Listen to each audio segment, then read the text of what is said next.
सोलापुरातील घोंगडे वस्ती परिसरातील जेमिनी नवरात्र महोत्सव मंडळाच्या मंदिरात शुक्रवारी सकाळपासून घंटी स्वतःहून गोल फिरत असल्याचं दिसून आल्यानं भाविकांची मोठी गर्दी झाली होती। सोलापुरातील घोंगडे वस्ती परिसरातील जेमिनी नवरात्र महोत्सव मंडळाच्या मंदिरात शुक्रवारी सकाळपासून एक आगळीवेगळी घटना घडल्यानं परिसरात मोठी उत्सुकता निर्माण झाली। मंदिरातील घंटी स्वतः होऊन गोल फिरत असल्याचं दिसून आल्यानं मंदिर परिसरात भाविकांची मोठी गर्दी झाली होती। मिळालेल्या माहितीनुसार अधिक पुरुषोत्तम मासाच्या पार्श्वभूमीवर शुक्रवारी सकाळी मंदिरातील घंटी सतत गोलाकार फिरत असल्याचं काही भाविकांच्या निदर्शनास आलं।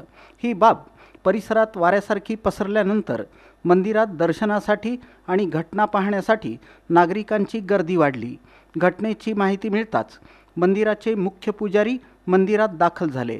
त्यांनी देवीची विधिवत पूजा अर्चा केली, तसंच घंटीचीही पूजा करून ती शांत करण्याचा प्रयत्न केला।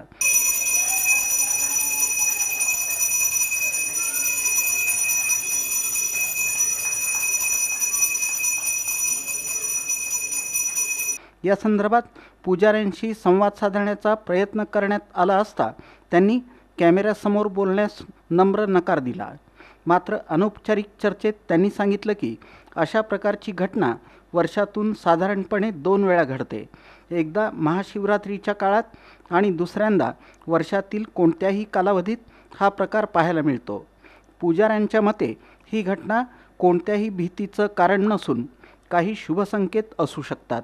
देवी जागृत असल्याची आणि आपल्या भक्तांवर कृपादृष्टी असल्याची भावना भाविकांमध्ये निर्माण होते। त्यामुळं नागरिकांनी घाबरून न जाता श्रद्धेनं या घटनेकडे पाहावं, असंही त्यांनी सूचित केलं। दरम्यान मंदिरात आलेल्या अनेक भाविकांनी या घटनेकडे श्रद्धेच्या दृष्टीनं पाहिलं। काहींनी देवीच्या कृपेचा अनुभव असल्याचं सांगितलं, तर काहींनी ही घटना प्रत्यक्ष पाहण्यासाठी मंदिरात हजेरी लावली। या घटनेकडे अनेक भाविक अंधश्रद्धा म्हणून नव्हे तर श्रद्धा आणि भक्तीचा विषय म्हणून पाहत आहेत। धार्मिक श्रद्धा, वैयक्तिक अनुभव आणि भक्तांच्या भावना यांच्याशी निगडीत अशा या घटनांबाबत प्रत्येकाची मतं वेगवेगळी असू शकतात। मात्र घोंगडे वस्तीतील या घटनेमुळं परिसरात दिवसभर चर्चेला उधाण आलं होतं। देवावरील श्रद्धा ही भक्तांच्या मनातील विश्वासातून निर्माण होते।